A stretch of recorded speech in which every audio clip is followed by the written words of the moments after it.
கர்த்தர் அதிசயங்களை செய்கிறார். ஊழியங்கள் வழங்கும் ஜீவ வார்த்தை. இந்த நாளுக்காக ஆண்டவருக்கு நன்றி செலுத்துவோமா?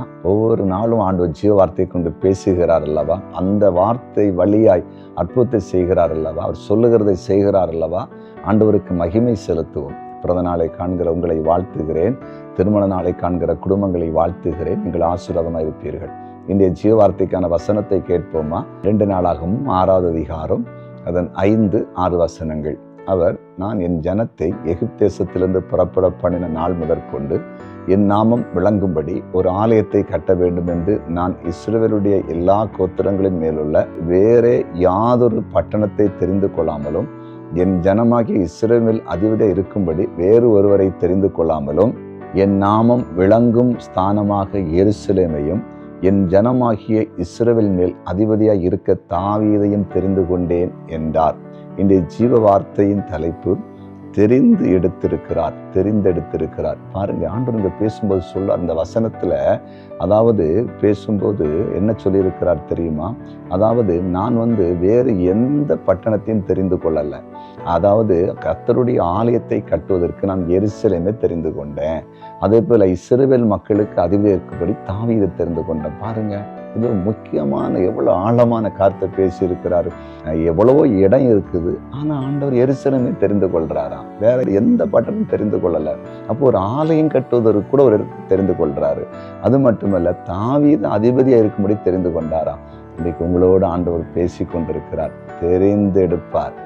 தெரிந்தெடுத்து நடத்துவார். அவர் தெரிந்து கொள்வார்.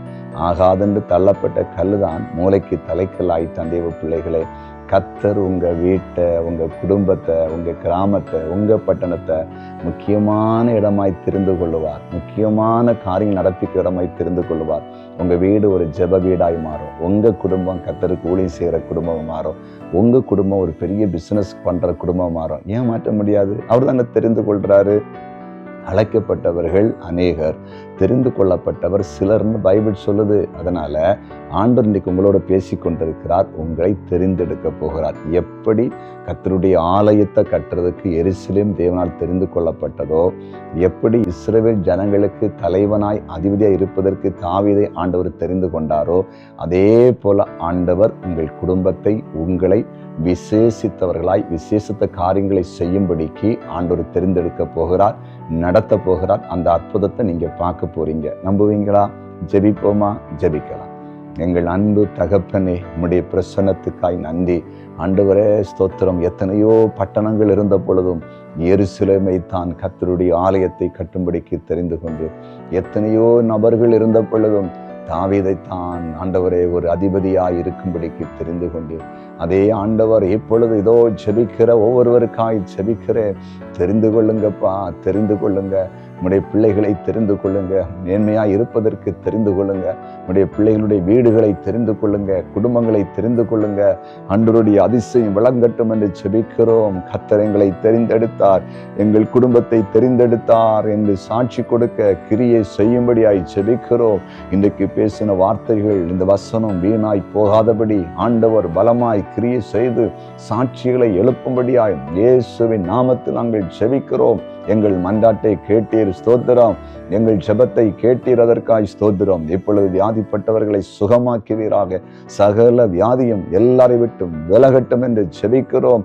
பண நெருக்கடிகள், கஷ்டங்கள், குழப்பங்கள், சமாதான கேடுகள் எல்லாம் குடும்பங்களை விட்டு வெளியேறுவதாக என்று ஜெபிக்கிறேன். தகப்பனே, இந்த நாளிலேயே ஒரு பெரிய காரியத்தை செய்யுங்கப்பா. உம்முடைய பிள்ளைகளுடைய இருதயத்தின் வேண்டுதலை நிறைவேற்றுங்க. கண்ணீரை துடைங்க. அப்படியே செய்தி நன்றி. இயேசுவின் நாமத்தில் பிதாவே, ஆமென், ஆமென்.